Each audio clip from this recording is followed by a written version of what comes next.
जल्दी जल्दी घर के सारे काम निपटा बेटे को स्कूल छोड़ते हुए ऑफिस जाने का सोच घर से निकल ही रही थी कि फिर पिताजी की आवाज आ गई, बहू जरा मेरा चश्मा तो साफ कर दो।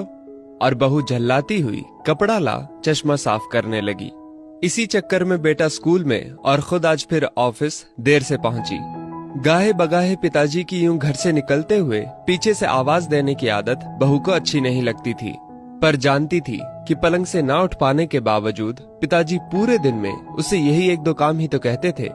काम छोटा सा था पर ऑफिस जाने की भी तो जल्दी होती थी सुबह सुबह। एक दिन पति से चर्चा की, पति की सलाह पर अब वो सुबह उठते ही पिताजी का चश्मा साफ करके रख देती, लेकिन फिर भी घर से निकलते समय पिताजी का बहू को बुलाना बंद नहीं हुआ।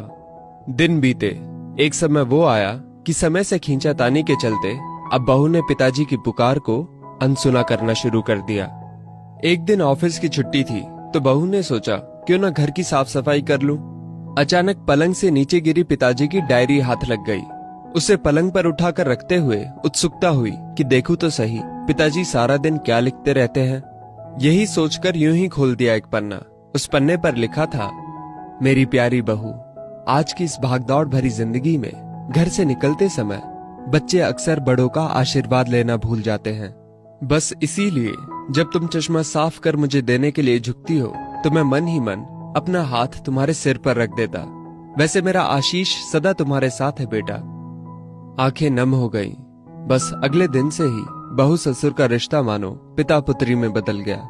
अब 5 मिनट पहले तैयार होकर बेटे को स्कूल छोड़ने के लिए पिताजी की आवाज से पहले ही बहू चश्मे को साफ कर देती। पीने के पानी का जग उनके पलंग के सिरहाने रखती। जाते समय लाड़ प्यार से 2-4 वाक्यों में सारे दिन की हिदायतें देती।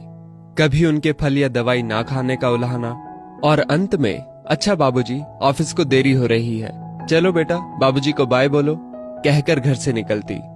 बूढ़ी हड्डियों में ना जाने कैसे ताकत सी आने लगी। दवाई वही थी पर सेहत में सुधार 10 गुना होने लगा था। पिताजी स्वस्थ होने लगे थे, परंतु अचानक एक दिन हृदय गति रुक जाने से स्वर्ग सिधार गए। उनके अंत समय में उनके मृत देह के चेहरे पर संतुष्टि के भाव की भी पूरे परिवार में खूब चर्चा हुई थी। आज पिताजी को गुजरे ठीक 2 साल बीत चुके हैं। आज भी बहू रोज घर से बाहर निकलते समय पिताजी का चश्मा साफ कर उनके टेबल पर रख दिया करती है। उनके अनदेखे हाथ से मिले आशीष की लालसा में आज भी सुबह घर से निकलते हुए ना जाने क्यों ऐसा लगता है कि अभी आवाज आएगी, बहू जरा मेरा चश्मा तो साफ कर दे। माता पिता का दृश्य आशीष ही ईश्वर की कृपा दृष्टि है। जीवित माता पिता की सेवा मरणोपरांत किए गए पितृकर्म से कहीं अधिक उत्तम है। जीवन में हम बहुत कुछ महसूस नहीं कर पाते, और जब तक महसूस करते हैं तब तक वो हमसे बहुत दूर जा चुका होता है। आइए इन बूढ़े वृक्षों को जल रूपी स्नेह तथा सेवा रूपी खाद से संजोकर फिर से युवा, स्वस्थ तथा हरा भरा करने का प्रयास